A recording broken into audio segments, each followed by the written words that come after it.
और चलिए खबरों में आगे बढ़ते हैं और अब बात माननीय के बिगड़े बोल की कर लेते हैं। दरअसल रीवा एयरपोर्ट पर नई हवाई सेवाओं के शुभारंभ कार्यक्रम के दौरान सांसद जनार्दन मिश्रा के बयान को लेकर विवाद खड़ा हो गया।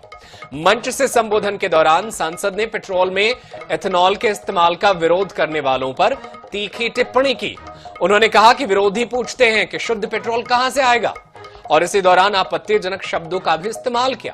खास बात यह रही कि सांसद ने यह बयान उस मंच से दिया जहां डिप्टी सीएम समेत कई मंत्री, विधायक और जनप्रतिनिधि मौजूद थे। अब सांसद के बयान का वीडियो सामने आने के बाद यह राजनीतिक चर्चा का विषय बन गया है। बयान को लेकर विपक्ष और अन्य राजनीतिक दलों की प्रतिक्रियाएं सामने आने की संभावना है। फिलहाल सांसद की टिप्पणी को लेकर सियासी हलकों में बहस तेज हो गई है। 18,000 किलोमीटर के चक्कर लगा के तेल मिलल रहा। और जब मोदी जी कहा था कि एथेनॉल मिला हुआ 20%, तो आंदोलन हो रहा कि नहीं एथेनॉल न चली, केवल शुद्ध पेट्रोल चली। शुद्ध पेट्रोल तो बाप कहीं से है, शुद्ध पेट्रोल है ये नहीं आता इसमें, तो कहां से है। और चलिए इसी खबर पर ज्यादा जानकारी हासिल करते हमारे साथ हमारे सहयोगी दिनेश दहिया फोन लाइन पर मौजूद हैं। दिनेश, और बेहद अहम मंच से जब सांसद इस तरीके का बयान दे उस समय जब कई लोग गाड़ियों की शिकायत कर रहे हैं, दबी जुबान ही कर रहे हैं, लेकिन ऐसे में क्या बीजेपी यहां घिरती हुई नजर आ रही है? उनके बयान की आलोचना हो रही है, माहौल क्या है वहां पर?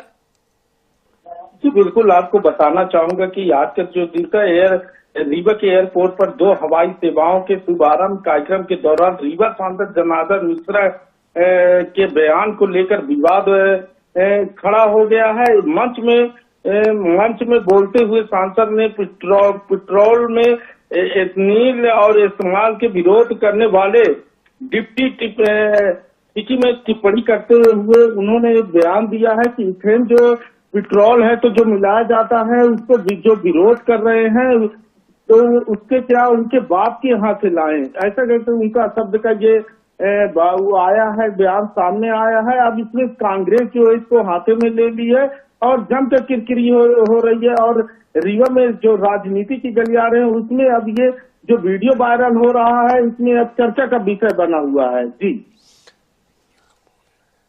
बहुत शुक्रिया दिनेश दहिया, तमाम जानकारी के लिए। आप नजर बनाए रखिएगा।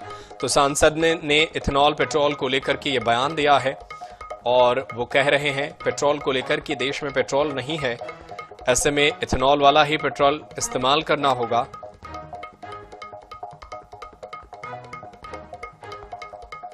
तो शुद्ध पेट्रोल को लेकर के नेताजी के विवादित बोल सामने आए हैं। और चलिए इसी खबर पर चर्चा करने के लिए हमारे साथ कांग्रेस के प्रवक्ता डॉक्टर राम पांडे जुड़ गए हैं, उनका रुख कर लेते हैं। डॉक्टर राम पांडे, आपने भी सुना होगा सांसद जी जो है वो कह रहे हैं कि शुद्ध पेट्रोल तो है ही नहीं तो कहां से लाएंगे। जनार्दन मिश्रा का ये विवादित बयान सामने आया है, क्या कहना चाहेंगे आप? देखिए, ये तो सरासर गलत बयान है। शुद्ध पेट्रोल की कोई कमी नहीं है। अब तो क्रूड ऑयल बहुत ज्यादा मात्रा में दुनिया में अवेलेबल है और रिसर्च की जाए तो भारत में भी कमी नहीं है, लेकिन 2014 के बाद कोई रिसर्च नहीं की गई और भारत में समुद्र से नहीं निकाला गया है। लेकिन रशिया में कहें, वियतनाम में कहें, ईरान में कहें, दुनिया भर में क्रूड ऑयल है। जब मनमोहन सरकार थी तब 150 रुपए तक पहुंच गया था, $150 प्रति बैरल तक। अब 70-80 चल रहा है, आधे रेट पर चल रहा है और इसको शुद्ध करने का काम रिफाइनरी है। मध्य प्रदेश की बात करें तो यहाँ भी रिफाइनरी है, कांग्रेस सरकार में लगी 50 और रिफाइनरी है, शुद्ध होता है, पेट्रोल शुद्ध हो जाता है। लेकिन कारण क्या है कि जो गडकरी का बेटा है, भारतीय जनता पार्टी के जो बेटे हैं, वो इथेनॉल का व्यापार कर रहे हैं, इसलिए ये कंपलसरी कर दिया। गडकरी जी ने कहा था कि मैंने करवाया है। जब छात्र आंदोलन बढ़ा तो फिर गडकरी ने अपनी बात से पलट गए कि मैंने नहीं कराया है, ये तो पेट्रोल मंत्रालय का डिसीजन है। तो जो भी है सोच समझकर बोले। और सीधी सी बात यह है कि जनता बहुत परेशान है। 10-20 लाख की गाड़ी आती है और वो सीज हो जाती है, मेंटेनेंस वर्क बढ़ जाता है, रास्ते में गाड़ी फंस जाती है, ट्रैफिक में फंस जाती है और एक नहीं ऐसे कई केसेस आ रहे हैं। तो जनता नहीं चाह रही है कि ये मिलावटखोरी हो, वैसे ही मिलावटखोरी से जनता परेशान है।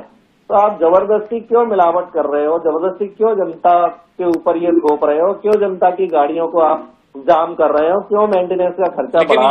लेकिन ये भी तो सच है ना कि सबकी बात जब आती है तब खुद केंद्रीय मंत्री कहते हैं कि आप सबूत दीजिए, आप चीजों को लाइए, कोर्ट जाइए और फिर उसके जरिए रास्ता निकलेगा। E20 से कोई समस्या नहीं आ रही है, सरकार का ये भी कहना है। बहुत शुक्रिया डॉक्टर राम पांडे, तमाम जानकारी हमारे दर्शकों के साथ साझा करने के लिए, अपना पक्ष रखने के लिए।